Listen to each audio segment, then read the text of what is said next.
Y vamos a empezar con la presentación propiamente dicha de Monteco. Hice la tarea, lo leí, así que me van a ver con hojas porque están los apuntes de cada uno de los cuentos con preguntas para hacerle a Gaby que después vamos a abrir para que todos puedan preguntar también si es que quieren. Pero bueno, vamos a arrancar por el principio. Un libro de cuentos distinto a lo que veníamos acostumbrados a Equipaje de Mano que eran poesías. ¿Y por qué Monteco? Bien, antes de contestar o a empezar, quiero agradecer a toda la gente que llegó, todos amigos, toda gente que quiero mucho, que bueno, un día muy feo pudieron estar presentes, así que lo agradezco. Le agradezco a Martín, su talento increíble, que me acompañe siempre, un gusto para mí, un honor también. Y bueno, a los chicos de la biblioteca, representados por Nacho, tengo una amistad, y a todos los chicos que vienen y hacen un esfuerzo para compartir con nosotros, así que le agradezco mucho. ¿Por qué Monteco? Respecto a la pregunta de por qué cuentos, porque yo siempre escribí poesía y en la última presentación, cuando retomé nuevamente después de muchos años, ya había publicado en 1996, y cuando retomé en el 2023 la idea de publicar, aprendí un montón de cosas después de haber escrito Equipaje de Mano. Y una de las cosas que aprendí fue que la poesía es uno que lee siempre, bueno, es como la música. Si vos escuchás tango, a veces escuchás rock, y me pareció interesante también ampliar el lenguaje para conectar con otras personas que a lo mejor no tenían afecto por la poesía, y que, bueno, si no te gusta es difícil, porque como todo lleva entrenamiento y lleva acostumbrarse a eso, entonces busqué algo que, sin apartarme de lo que a mí me gusta, que es el cuento corto, leer un poco y reflexionar, porque la novela tiene otra dinámica de leer y llegar al final. A mí me gusta leer y parar, inclusive aunque lea una novela, leo y paro. Entonces traté de buscar algo que sea más parecido a la poesía, pero que tenga la dinámica del entretenimiento y que tenga otra forma de abordar con cosas que tienen que ver con cosas que pienso, con experiencia y con fantasía también, obviamente. Sí. Bueno, a propósito de la fantasía, primero, gracias por escribir cuentos, porque a mí la poesía me cuesta muchísimo. Y soy de ese público al que te referís en el libro, del que le cuesta muchísimo la poesía, pero con otra cosa se súper entretiene. ¿Y por qué el formato de cuentos? Cuando uno va transitando el libro se va encontrando con, primero, hasta una especie de ensayo filosófico, y después el mismo libro te va llevando hasta, podría decir, un realismo mágico. Decime que te gusta García Márquez. Sí, obviamente. La idea fue esa. La idea es hacer realismo mágico. La idea, después llegar es muy difícil. Pero la idea fue que sea circular, es decir, salir de la realidad, de una historia común, aunque es ficción, una historia común que puede pasar, e ir progresando lentamente hacia la fantasía y la ficción, para que no sea algo chocante, porque no a toda la gente le gusta la ficción. Entonces hacer una incorporación progresiva de elementos de ficción y de fantasía para que sea natural leerlo. Claro. Y entonces, obviamente, los últimos cuentos son los más fantasiosos, digamos, o los que son más diferentes, que no deja de ser ficción, porque la idea del realismo mágico es entrar y salir, es decir, siempre estar atado a la realidad, porque si no es ficción. Claro. Es decir, el realismo mágico, lo que se diferencia de la ficción es que vos entrás a un elemento de ficción, pero siempre volvés a la realidad. Esa es la diferencia con la ficción, que es lo que a mí me gusta. Me gusta buscar de historias reales aportar contenido de fantasía, y de una historia de fantasía aportar contenidos reales. Que sea siempre una mezcla. Se logra. Que no represente nunca, que no sepas nunca cuándo es verdad y cuándo es mentira. Ahí Nacho te quiere preguntar.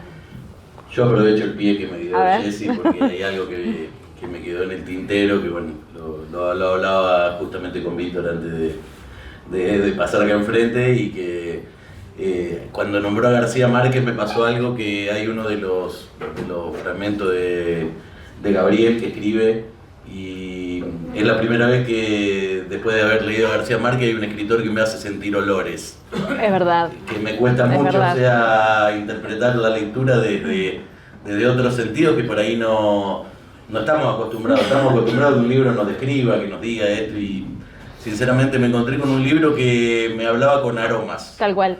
Habla del café colombiano, no tengo idea cómo huele el café colombiano, pero sentí el olor del café colombiano cuando leía el cuento, y lo mismo con la capacidad de descripción, ¿no? Pisaba la escarcha de la nieve y vos escuchás el crepitar de algo que está solamente en tu imaginación, sentís la sensación de frío extremo. Hay un poder de descripción que es muy bueno porque te lleva a estar precisamente en el lugar.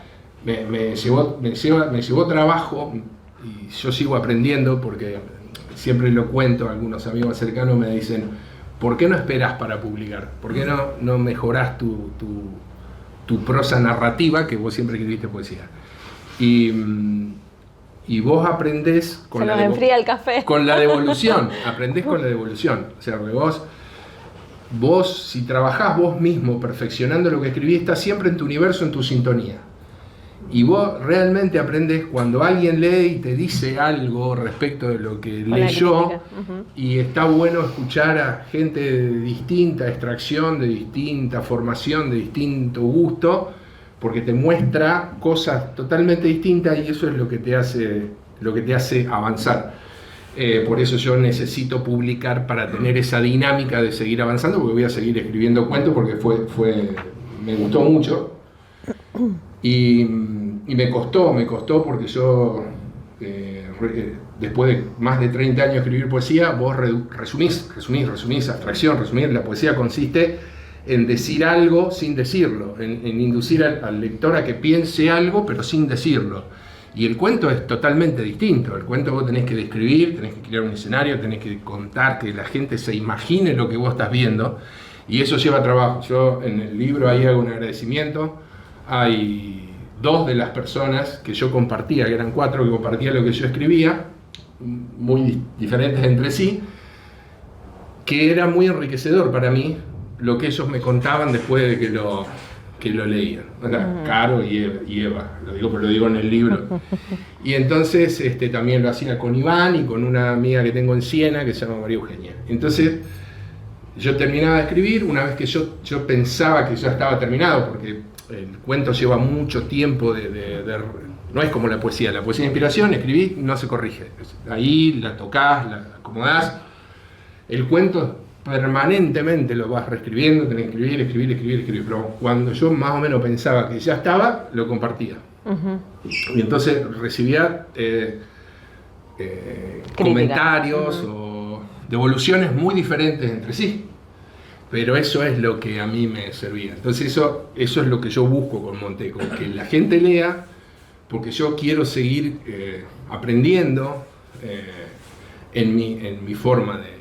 Y el tema del olor es un tema central. Hay un cuento específico que se llama Aromas de Pasado, que trata sobre el aroma. Claro. Trata sobre el recuerdo, sobre el tiempo, que es una figura... Está mi hermana acá que es psicóloga y Víctor también, y hablamos a veces que el olfato está conectado con el sistema límbico, lo digo en el cuento también, y pasa por otro lugar que no es por la conciencia, entonces te conecta desde otro lugar, de un lugar más vivencial. Entonces tiene como, por eso el olor tiene una movilización diferente a lo intelectual.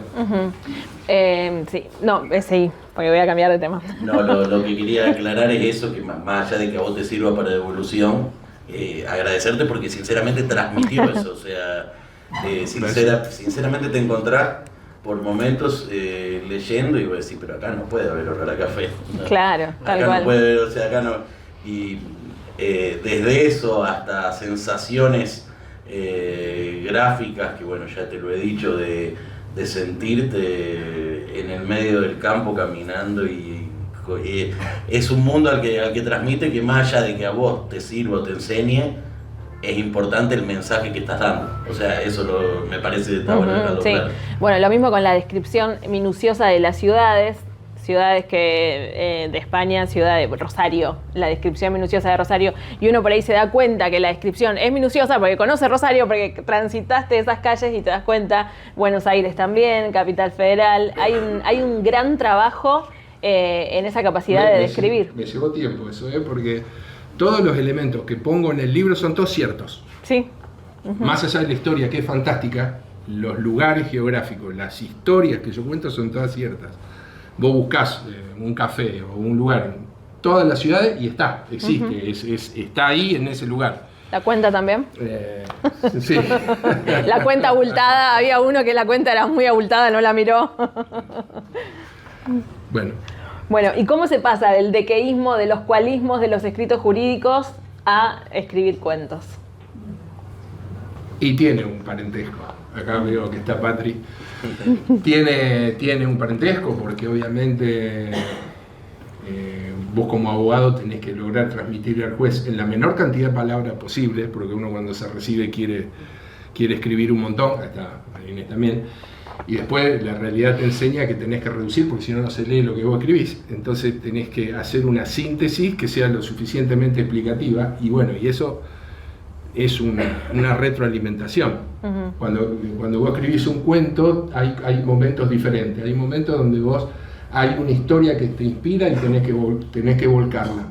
Yo escribo así, yo escribo primero la historia, escribo para que no esté porque si vos la empezás a pensar, si vos escribiste bien, si no, si los tiempos verbales están bien, eso te mata la historia. Yo termino de escribir como lo siento en una primera instancia, el esqueleto, digamos, el cuento. Claro. Después lo empiezo a corregir técnicamente, por decir, que no haya repeticiones, y después, bueno, lo vas reescribiendo. Pero este libro me llevó casi 2 meses la corrección con la editorial.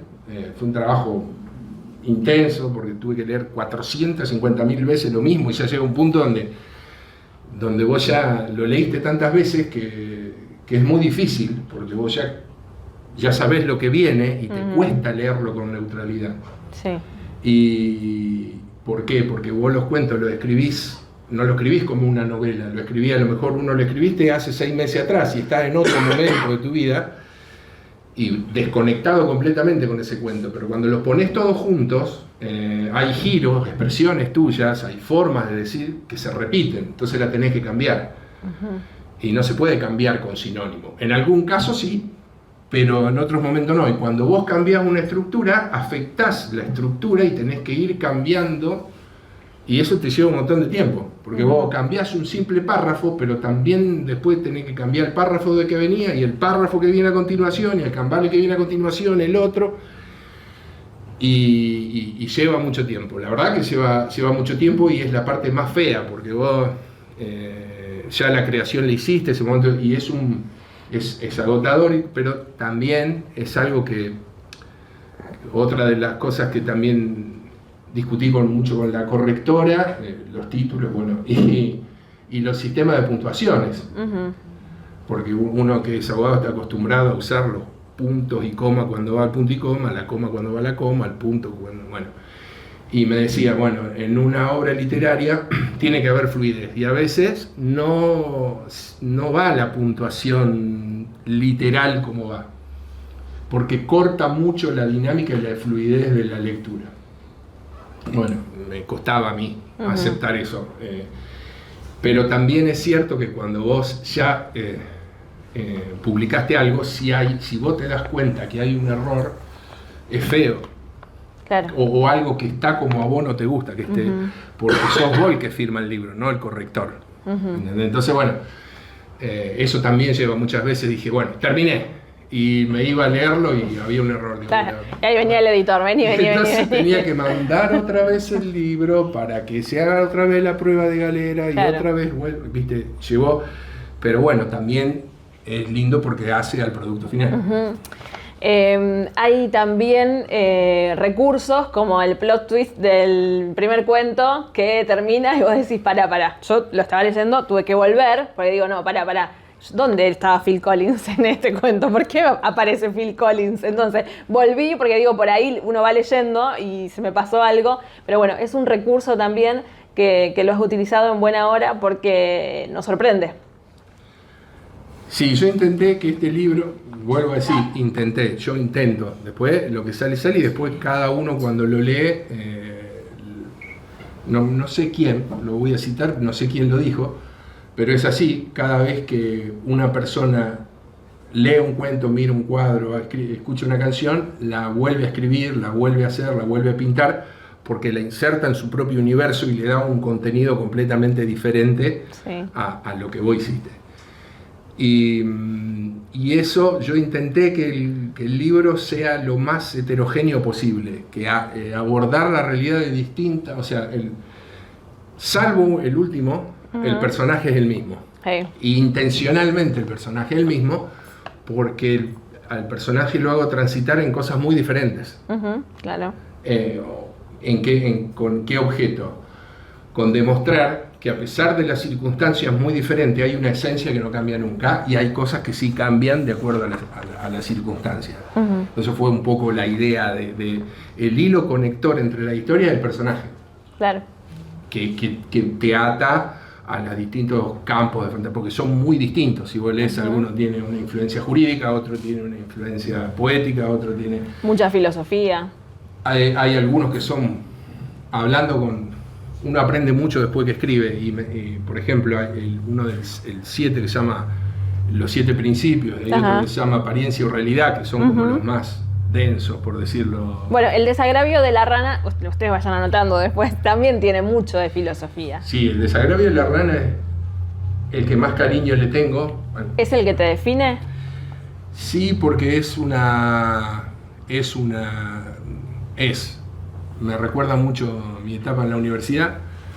Hay un elemento real de una clase que tuvimos de alegatos y la idea era tratar de cambiar el eje de una fábula, que es la fábula del alacrán y la rana, que siempre es mayoritariamente aceptada. Nadie cuestiona, no hay una doble lectura de esa fábula. Que yo creo que está equivocada esa lectura. Y la idea es tratar de cambiar ese paradigma de lo que representa esa fábula, en la defensa de los valores de la rana, digamos. No quiero adelantar, pero, o sea, digamos, la fábula, no sé si se acuerdan, la fábula del alacrán y la rana, de que hay un alacrán, que hay una inundación, el alacrán se va a morir porque no sabe nadar, y pasa una rana nadando, y el alacrán le dice, llévame, y entonces la rana le dice, si te llevo me va a picar y me va a matar. Y el alacrán le dice, no, ¿cómo te voy a picar? Porque si te pico y te mato, nos ahogamos los dos.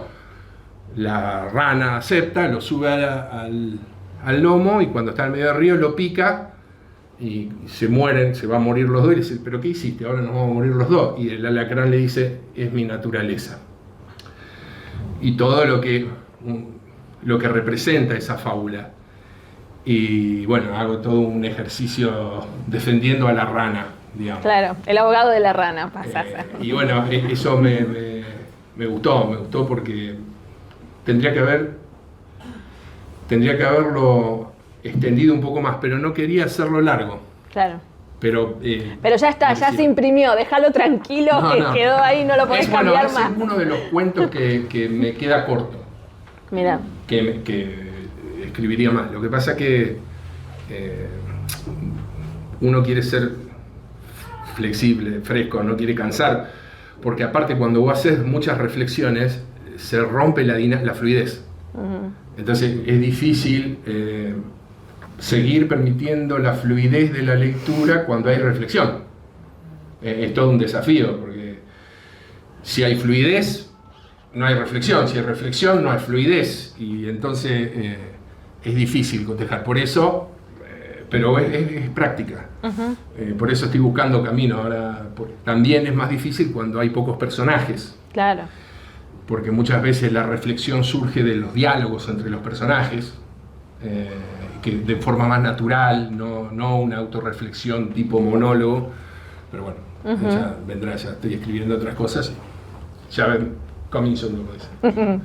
Hay algo importante que decía Gaby, que decía que todo gira en torno a un personaje excepto el último cuento. Ya vamos a hablar del último, vamos a hacer un capítulo aparte del último cuento. Se lo dejo a la locutora. Yo lo que quería plantear es que en lo que yo sentí cuando lo leí, si bien hay un solo personaje, son muchos. Sí. Porque yo creo que hay un Eduardo chico, un Eduardo que fue creciendo, uno que fue...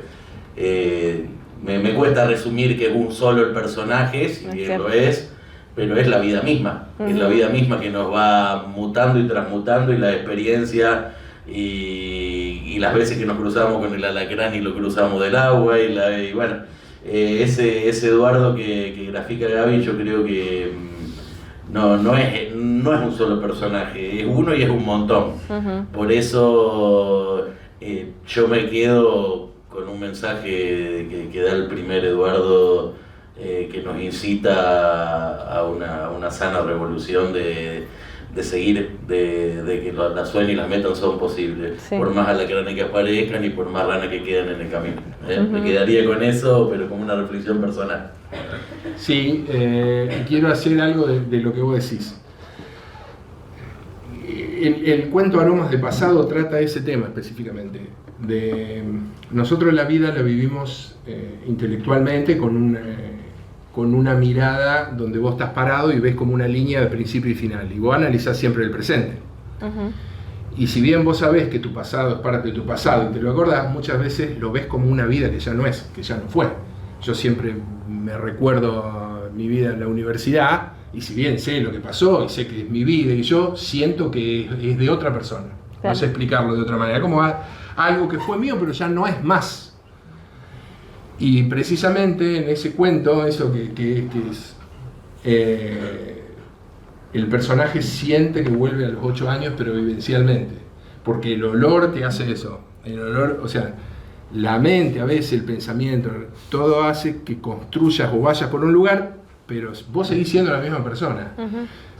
Seguís siendo ese ser, ese núcleo de existencia, con cosas que cambiaron y cosas que siguen igual, pero por más que cambie el tiempo, la esencia siempre es la misma. Bueno, esa un poco es una parte que intenté trabajar en el libro, porque es algo que me preocupa, me moviliza. Puedo decir que puede mutar, pero que todos los Eduardo tienen los mismos principios y los mismos valores. No, sí, la forma de abordar la vida, la forma el registro, o sea, nosotros seguimos siendo un chico de 8 años y seguimos siendo uno de 20, por más que esa historia se haya quedado atrás.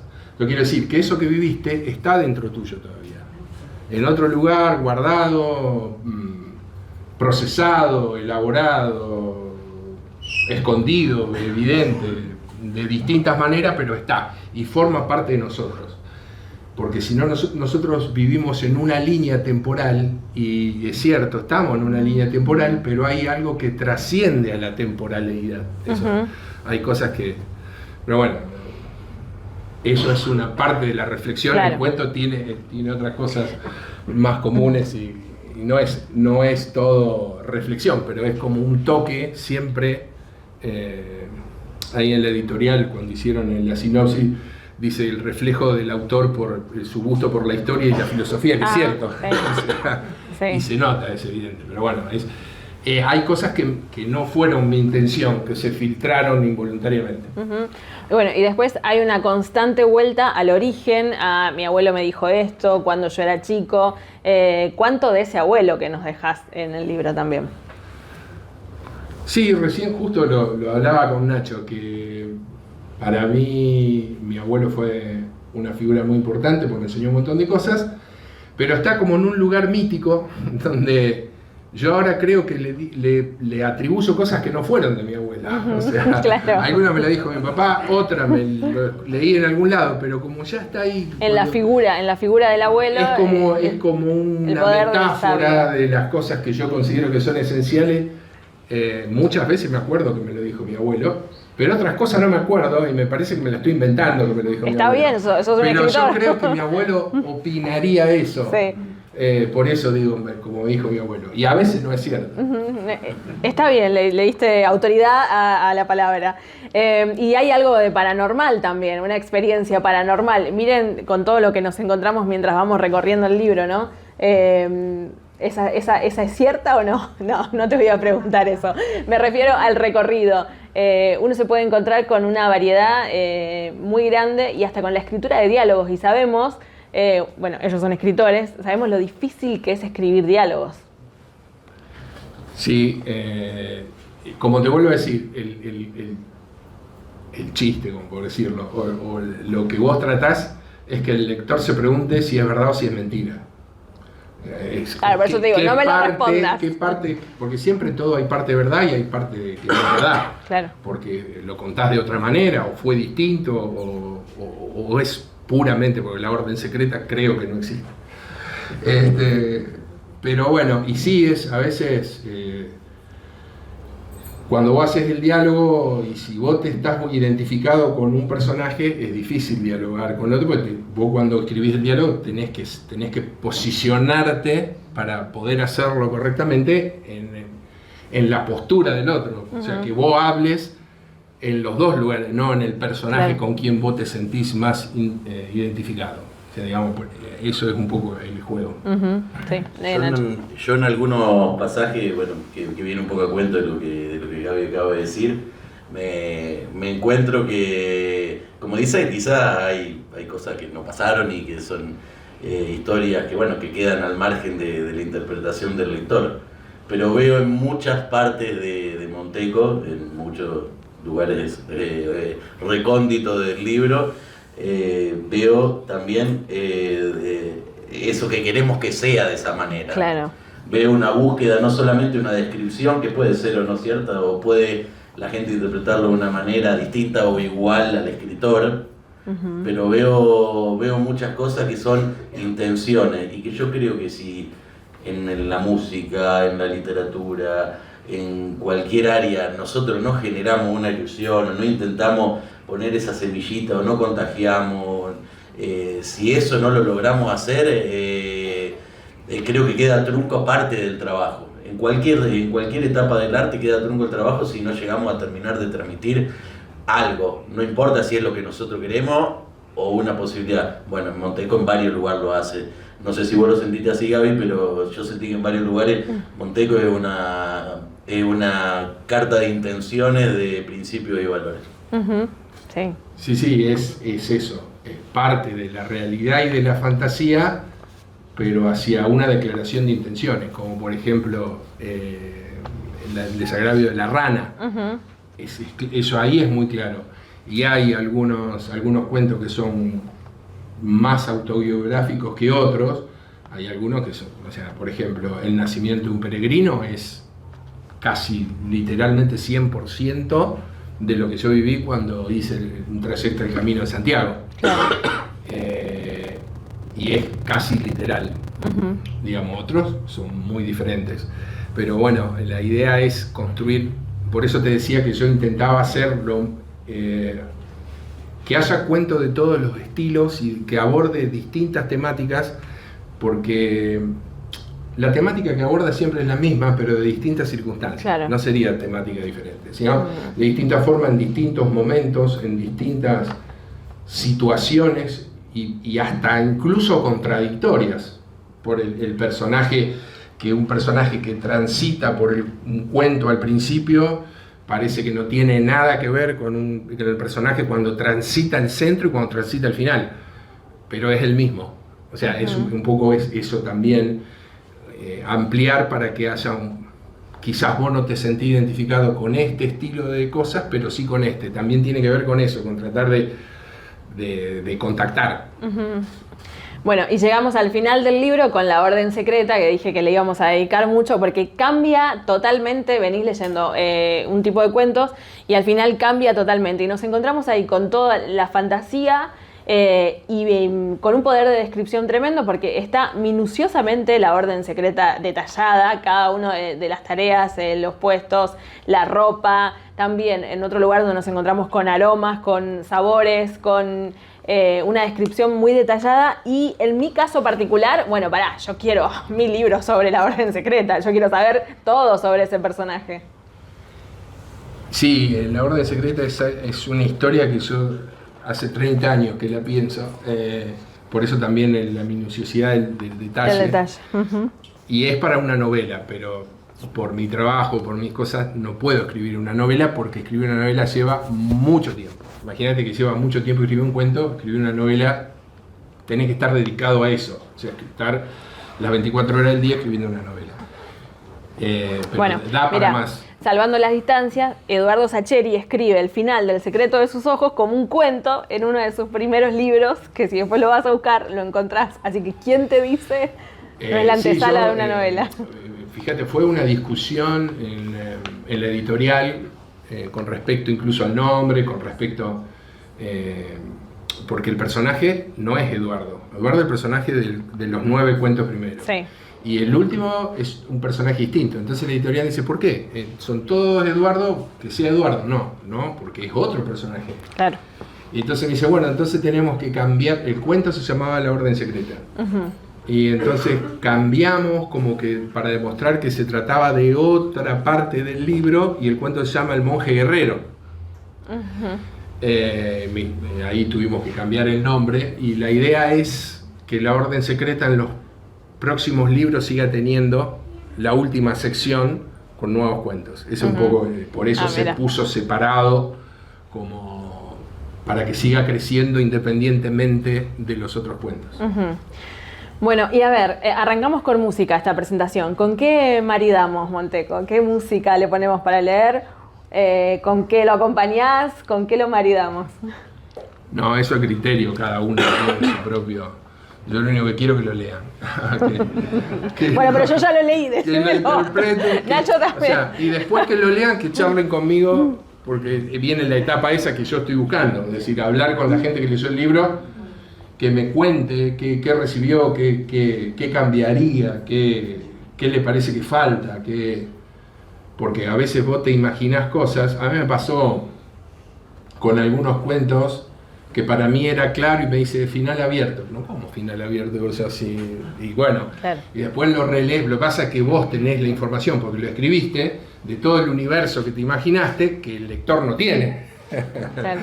Entonces, bueno, pero eso está bueno, eso es lo que busca. Yo creo que el maridaje va a ser con la canción que va a cerrar Martín, que aparte, eso también quiero decir. No hace falta vivir en Buenos Aires para hacer arte, ni en Rosario. Nosotros en nuestro pueblo tenemos un genial escritor como Nacho, un músico súper talentoso que no solo toca canciones muy bien, sino que compone. Tenemos otros chicos que también están haciendo, como Marinés, que hacen arte. Hay muchas cosas.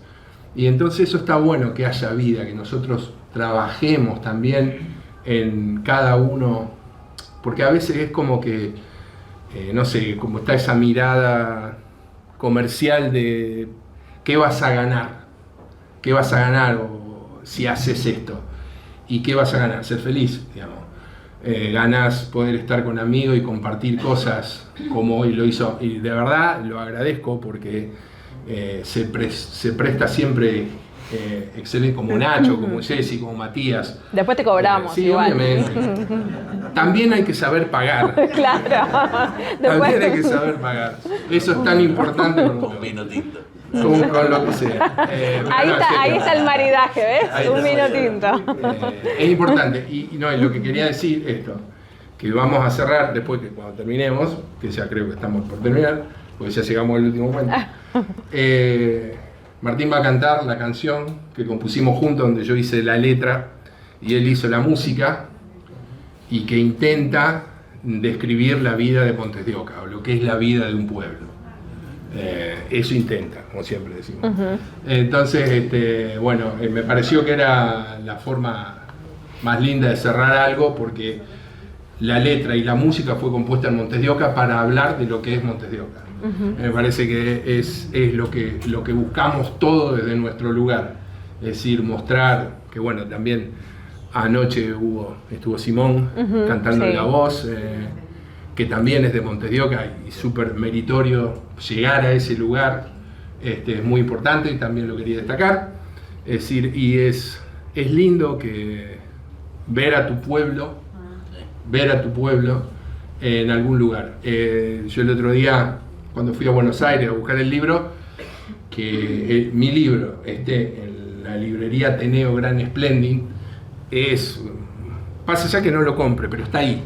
Claro. Está al lado de otros libros que está en un lugarcito. Entonces eso es como un elemento de orgullo muy lindo, porque también nos representa a nosotros y también representa al lugar de donde somos y también transmite las vivencias que nosotros vivimos, que tenemos nosotros, que no tiene otra gente, que vive en otro lugar y que entiende la vida desde otro lugar, tan válida como la nuestra, pero también nosotros tenemos que mostrar lo que nosotros hacemos y lo que nosotros vivimos, porque la penetración que tiene la televisión y los medios transmitiendo lo que pasa en Buenos Aires, ¿no? Nosotros estamos pensando con una frecuencia y cosas que no tienen nada que ver con nosotros. Y entonces está bueno, no hay que vivir en un termo, ¿no? Hay que ver lo que pasa, pero también hay que entender que vivimos en otro lugar y con otra forma, con otros criterios y con otras cosas que son tan importantes como las otras. Así que, bueno, para cerrar, lo que viene, ¿en qué estás? ¿En qué andas? Estoy escribiendo otro libro de cuentos, ya llevo 3 cuentos escritos, pero me voy a tomar mi tiempo.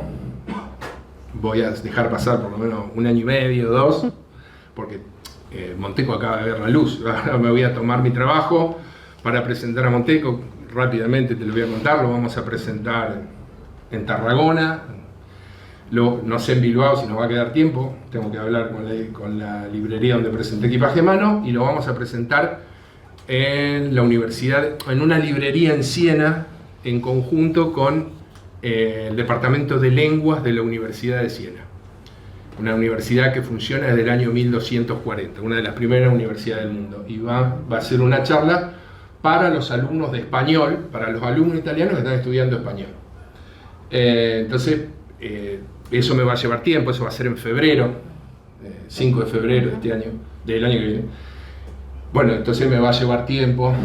Y también todos me decían, la finalidad es cobrar, me decía un amigo, una colega que digo, ayúdame a vender un libro, y me dice, pero la finalidad es material. No, la finalidad no es material, pero vos necesitas vender para hacer esto, claro, para poder presentar el libro, para poder llevarlo a otro lugar, porque tenés que viajar, tenés que hacer cosas, y bueno, siempre viene bien recaudar algo, porque si no, si yo fuera millonario sería muy lindo, y no me puedo quejar porque vivo muy bien y soy un privilegiado de la vida, y siempre lo dije, no lo digo ahora, lo dije siempre, soy una persona que me siento agradecido del lugar que me tocó, y por eso siempre sentí que tengo que devolver ciertas cosas. Lo hemos charlado muchas veces, lo he charlado con Javi,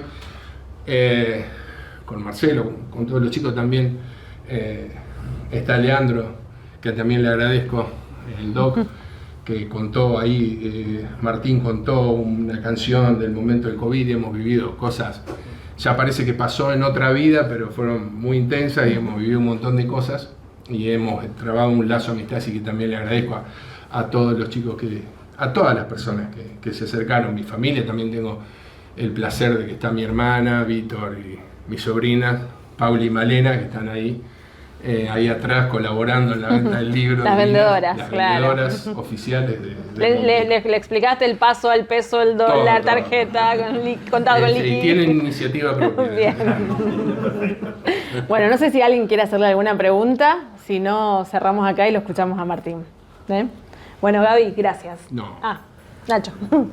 Para cerrar, ya te dijo Martín, pero bueno, sí, agradecerte, Gaby, que hayas elegido esta institución, que cuesta tanto trabajo mantenerla, el grupo que cabeza Sole, y que bueno, que estamos acompañando, te agradecemos tu presencia, porque la verdad que es muy importante. Nosotros es una institución a pulmón, con mucho sacrificio, que intentamos siempre que haya cultura. Y en cuanto a algo que dijo Jessy con respecto al último cuento del libro, yo me quedé pensando en un momento cuando lo estaba leyendo que me hacía acordar algo que decían que pasaba cuando Roberto Art escribía. Roberto Art escribía en el diario El Mundo, era un escritor que escribía todos los martes, escribía una columna en Diario El Mundo. Casualmente el diario Los Martes era el diario que más vendía, pasaba de vender 100.000 ejemplares a vender 500.000. Y de repente el miércoles volvía a vender 100.000. Entonces dijeron, pero pará, la gente compra el día que escribe este tipo. Y hicieron una solución que fue que sea aleatorio, que no se sepa qué día publicar, que el diario empezó a vender todos los días 500.000 libros. Fue una estrategia. No quiero mezclar las cosas, pero si la orden secreta va a estar en todos los libros y un sector del público va a seguir esa frecuencia, Doc, hay que acelerar porque más de uno por año necesitamos. Va a estar bueno. Sí. Así que una alegría, en serio. Muchísimas gracias. Nada más que Gracias, eso. Gaby. No, bueno, gracias. Y antes de dejarlo a Martín, que hace algo muy bello. Y sí, eso es. Yo cuando hice equipaje de mano, la primera presentación fue en Rosario, porque la gente de la editorial me decía que, bueno, arranquemos en Rosario, que es tu lugar, y la segunda presentación fue en Montes de Oca. Y para Monteco decidí cambiar, decidí arrancar por mi pueblo primero, y que el libro no circule en ningún lugar, ni dárselo a nadie, salvo a esos que lo tenían que leer por la presentación, hasta que lo presentáramos en Montes de Oca. Y después ahora iniciará su carrera de presentación. Así que bueno, gracias. Después queremos el merchandising de la Orden Secreta también. Se viene con todo, ¿eh? Muchas gracias a todos.